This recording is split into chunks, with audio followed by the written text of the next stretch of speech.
अभिजीत जी, जिस तरीके से अभी रांका जी पे हमला हुआ है, आप किस नजरिए से देखते हैं उस चीज को? महिलाएं भी थी उसमें खासतौर। बीजेपी डर गई है क्योंकि पूरे देश के सामने उनकी पोल खुल रही है। 12-12 साल के बच्चे पूरे देश के सामने बीजेपी की पोल खोल रहे हैं कि कितनी स्कूलें खराब है, कितनी स्कूलों की हालत जो है वो बदतर हो चुकी है। और उसी के चलते ये लोग अभी गुंडागर्दी पर उतर आए। वरना कोई स्कूल जा रहा है और स्कूल में बता रहा है कि देखो यहाँ पर पानी नहीं, यहाँ पर पानी होना चाहिए, ये बाथरूम खराब है, बाथरूम अच्छा होना चाहिए, बच्चों को बेंचेस मिलनी चाहिए, इससे किसी को क्या दिक्कत होनी चाहिए। लेकिन बीजेपी को कहीं ना कहीं डर लग रहा है कि अब जो देश की जनता है वो उनको समझ चुकी है और देश की जनता उनके झांसों में नहीं आ रही है, उल्टा देश की जनता वो उनकी पोल खुल रही है। तो लोगों की आवाज दबाने के लिए, बंद करने के लिए वो इस तरीके से झुंड में गुंडे भेजकर आशुतोष पर हमला करवाया, सीजेपी की टीम पर हमला करवाया। और आशुतोष वहां क्यों गया था? क्योंकि वहां पर भैंस के तबेले में स्कूल चल रही थी, वो उसका खुलासा करने आशुतोष वहां गया था। भैंस के तबेले में कोई स्कूल कैसे चल सकती है? अगर आपको दिक्कत होनी चाहिए तो इस चीज से होनी चाहिए कि भैंस के तबेले में स्कूल चल रहा था, ना कि जो उसको एक्सपोज करने जा रहा है। अगर आपको गरीबों के बच्चों की सच में चिंता होती तो आप उस भैंस के तबेले के ऊपर आहत होते, ना कि आशुतोष के स्कूल जाने पर। लेकिन जैसा कि मैंने कहा, ये इन लोगों का डर है। इनको अब डर सता रहा है कि कहीं ना कहीं हमारी सत्ता ना चली जाए, क्योंकि अब 12-12 साल के बच्चे भी पोल खोल रहे हैं। और पुलिस को इसकी जानकारी थी। आशुतोष ने बताया था पुलिस को, राजस्थान पुलिस को, कि वहां पर बीजेपी के गुंडे आ चुके हैं और वो काफी ज्यादा माहौल खराब कर रहे हैं। उस पर राजस्थान पुलिस ने कहा कि इससे हमारा कोई लेना देना नहीं है, आप अपना देख लो। तो ये बीजेपी का और राजस्थान सरकार का और राजस्थान की पुलिस का मिलकर कोऑर्डिनेटेड अटैक था आशुतोष रांका पर और सीजेपी की टीम पर। उसमें जो है आप पे, इससे पहले आप पे भी हमला हुआ है और साथ ही साथ जो है आपकी पार्टी के कार्यकर्ता अब्दुल के पिताजी भी इसमें शहीद हुए हैं। उसमें भी कहीं ना कहीं बीजेपी का हाथ बताया जा रहा है। तो ये हमले और आगे जाके बढ़ेंगे, आपको लगता है?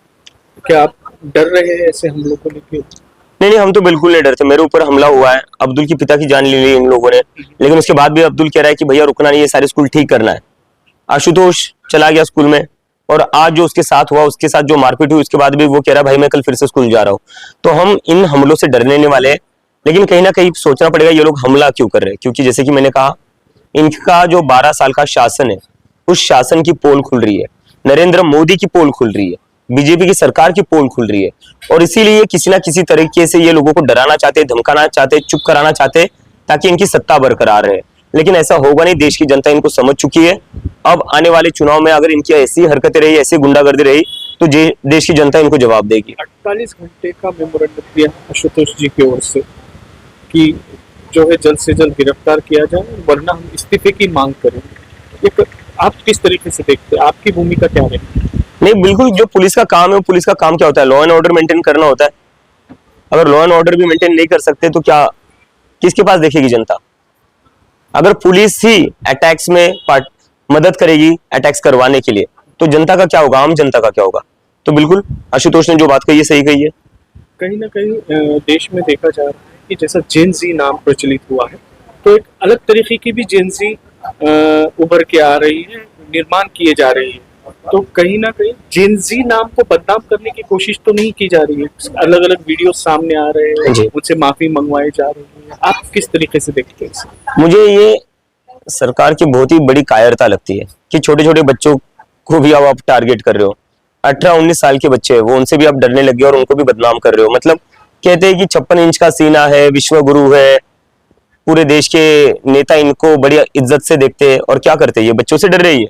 बच्चों से माफी मंगवाकर आप खुद को, अपने आप को बहुत बड़ा महसूस कर रहे हो। बहुत ही बुज़दिल लोग हैं।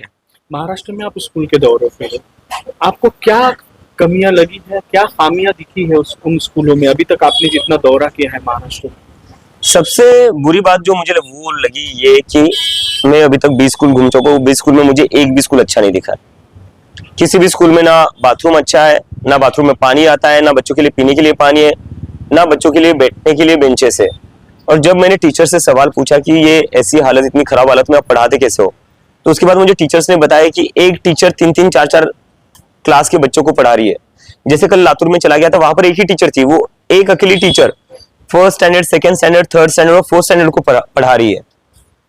टीचर्स खुद परेशान है सिस्टम से, क्योंकि उनको सपोर्ट नहीं मिल रहा है, उनको पैसे भी नहीं मिल रहे, उनकी जो ट्रांसफर होती है वो भी दूर दूर होती है, 2-2 घंटे दूर जाना पड़ता है पढ़ाने के लिए।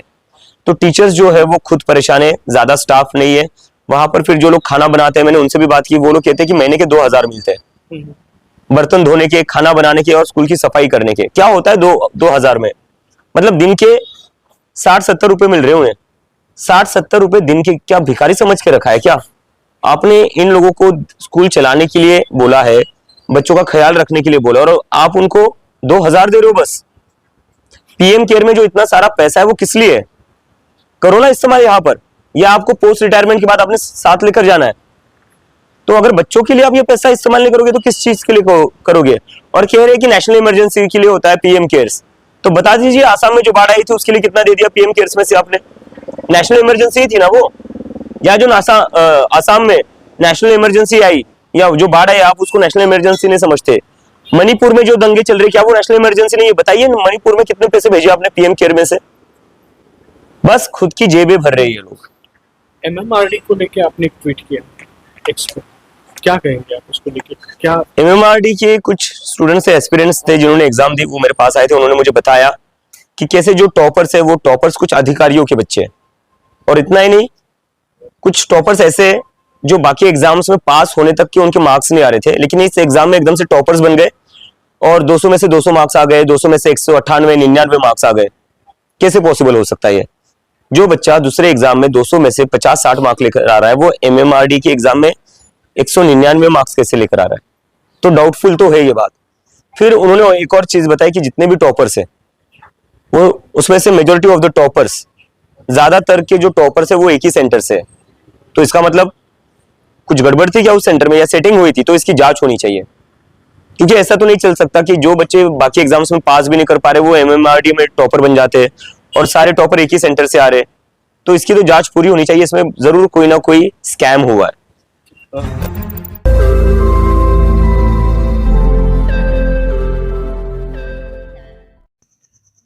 रोज नई खबरों को देखने के लिए हमारे औरंगाबाद समाचार चैनल को सब्सक्राइब कीजिए और नोटिफिकेशन पाने के लिए हमारे बेल आइकन को दबाइए, ताकि हर खबर की नोटिफिकेशन आपको मिलती रहे।